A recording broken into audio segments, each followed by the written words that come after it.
இத்தாலியில் பிறந்த சோனியா போலியாக வாக்குரிமை பெற்ற விவகாரம் நீதிமன்றம் அதிரடி.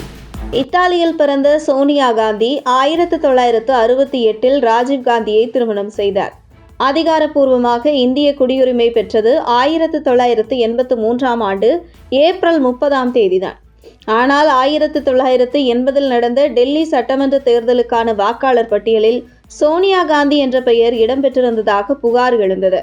அப்போதே தேர்தல் ஆணையம் இதை கண்டுபிடித்து 1982 பெயரை நீக்கியது. ஆனால் குடியுரிமை இல்லாத போது வாக்காளர் பட்டியலில் பெயர் எப்படி வந்தது என்ற கேள்வி இப்போது வரை மர்மமாகவே இருந்து வந்தது. டெல்லியைச் சேர்ந்த விகாஸ் திரிபாதி என்பவர் இதே கேள்வியை எழுப்பி 2023 டெல்லி மேஜிஸ்ட்ரேட் நீதிமன்றத்தில் மனு தாக்கல் செய்தார். இது தேர்தல் மோசடி, போலி ஆவணம் தயாரித்தல், அரசு ஆவணங்களை தவறாக பயன்படுத்துதல் உள்ளிட்ட குற்றங்கள் என்று சோனியா மீது எஃப்ஐஆர் போட கோரினார்.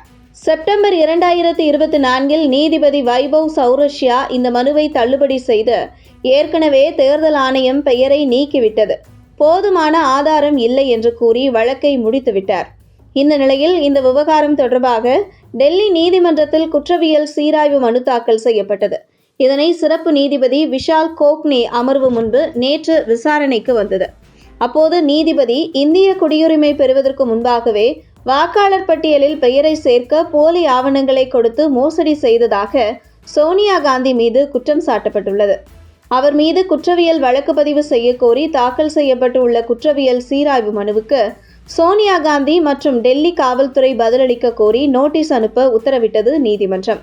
இந்த நிலையில் கடந்த சில மாதங்களுக்கு முன்பு பாஜகவின் ஐடி பிரிவு தேசிய தலைவர் அமித் மால்வியா சோனியா காந்தி இந்திய வாக்காளர் பட்டியலில் இடம்பெற்றது தேர்தல் சட்டத்தை வெளிப்படையாக மீறிய செயல் என கடுமையாக சாடியிருக்கிறார் அமித் மால்வியா. மேலும் சோனியா காந்தியின் பெயர் உண்மையான குடியுரிமைக்கான தேவையை பூர்த்தி செய்யாமல் வாக்காளர் பட்டியலில் 2 முறை பதிவு செய்யப்பட்டது. முதலில் 1980 இத்தாலிய குடிமகனாகவும் பின்னர் 1983 அவர் சட்டப்பூர்வமாக இந்திய குடிமகனாக மாறுவதற்கு சில மாதங்களுக்கு முன்பும் சேர்க்கப்பட்டது என அவர் மேலும் கூறினார். ராஜீவ்காந்தியை மணந்த பிறகு இந்திய குடியுரிமையை ஏற்க 15 ஆண்டுகள் ஆனது ஏன் என்ற கேள்வியையும் மால்வியா எழுப்பியிருந்தார். இந்த நிலையில் சோனியா காந்தி குடியுரிமை குறித்த விவகாரம் தொடர்பாக திரிபாதி தரப்பு டெல்லி நீதிமன்றத்தில் குற்றவியல் சீராய்வு மனு தாக்கல் செய்யப்பட்டது. இது சிறப்பு நீதிபதி விஷால் கோக்னே அமர்வு முன்பு நேற்று விசாரணைக்கு வந்தது. அப்போது திரிபாதியின் சார்பில் ஆஜரான மூத்த வழக்கறிஞர் சில ஆவணங்கள் போலியாக உருவாக்கப்பட்டு வாக்காளர் பட்டியலில் பெயர் சேர்க்கப்பட்டிருக்க வேண்டும், இதனால் உடனடியாக குற்றப்பத்திரிகை தாக்கல் செய்வதற்கு பதிலாக இந்த விவகாரம் குறித்து விசாரணை நடத்த உத்தரவிட வேண்டும் என்று வாதிட்டார். இதனை ஏற்றுக்கொண்ட நீதிபதி இந்திய குடியுரிமை பெறுவதற்கு முன்பாகவே வாக்காளர் பட்டியலில் பெயரை சேர்க்க போலி ஆவணங்களை கொடுத்து மோசடி செய்ததாக சோனியா காந்தி மீது குற்றம் சாட்டப்பட்டுள்ளது.